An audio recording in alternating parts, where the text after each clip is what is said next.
It has come to President William Ruto's attention that his political future is extremely dusty and rugged. For this reason, he has deployed cabinet secretaries on the ground to campaign for his 2027 re-election bid.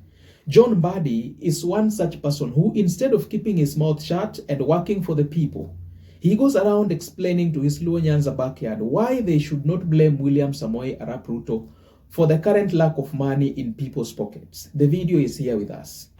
And you give me 1 year, I will make sure that there are some changes that we are going to make in our tax laws, positive and progressive ones, to make sure that there is more money in the pockets of Kenyans, because that is now the cry. It is not something to condemn the president about. It is something to look for solutions for. If we can't pay our suppliers and contractors, we must look for ways of paying them so that there is money in the economy. There is liquidity in the economy. That is the assignment I have been given, and I will execute it and discharge it with good heart. I am not conflicted. I am very clear in my mind. We must work together in this broad-based government to deliver those things that are still causing confusion. We must streamline, we must communicate to the people, and people must understand that there are changes that are happening in this country. If in the agricultural sector we have made reforms, including even sugar, that for the first time Kenya is not going to import sugar. We can reform this health system through this new system to help the person at the lowest level. The problem now is with the middle class. Because of taxation, because of other issues, the middle class feel they don't have money in their pocket. That is the work that Mbadi is now given the responsibility and task to make sure that we improve the pay slip and make it better. In this video, I want us to look at 3 reasons why John Mbadi's remarks will do more harm than good to the president, and thus reduce his chances of widespread acceptance into the Luo Nyanza region. And without wasting time, let's get into the matter of the day. The first one, number 1, John Mbadi says that he needs to be given 1 year so that he can ensure that there is money in people's pockets. Now, what the heck was he even talking about? I mean, Kenya Kwanza administration has been in office for a record 2 years, miaka mbili, and they haven't been able to figure out exactly what needs to be done so that money can be in people's pockets. I wonder, do you want to tell me that it is CS John Mbadi who has now reinvented the wheel of what needs to be done? You want to tell me that the former Treasury CS, Professor Njuguna Ndung'u, had no idea about how economic policies would have been implemented so as to put money in people's pockets? You want to tell me that that is the case? Now, I want you to get this right. It is 2027 politics that is being played out by John Mbadi. There is nothing that this guy is going to do that will exceptionally be different from how William Ruto's government has always run its treasury.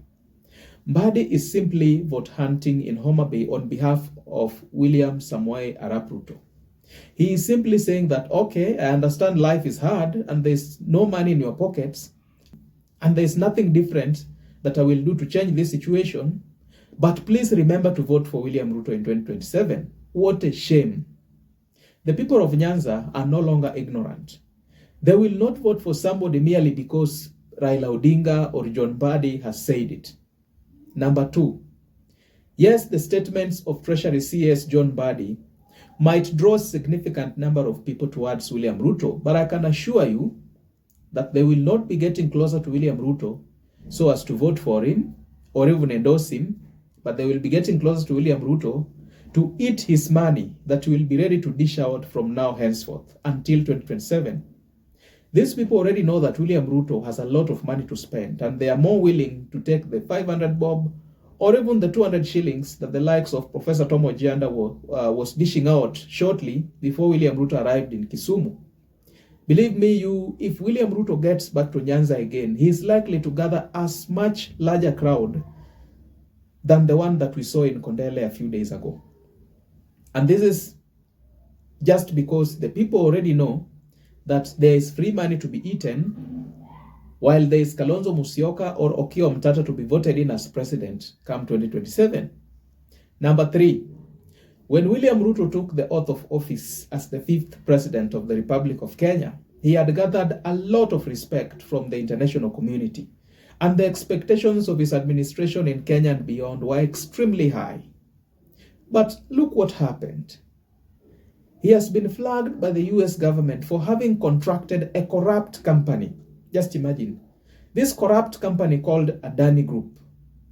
Believe you me, he will soon be flagged for using millions of shillings to bribe the Luo Nyanza electorate after he has been rejected by the Mount Kenya region, which is now under Rigathi Gachagua. In the coming months, you will see more and more cabinet secretaries being deployed to the streets to promote the leadership and policies of William Samoei Arap Ruto. And when this happens, we shall reach a conclusion that William Ruto has completely lost the point.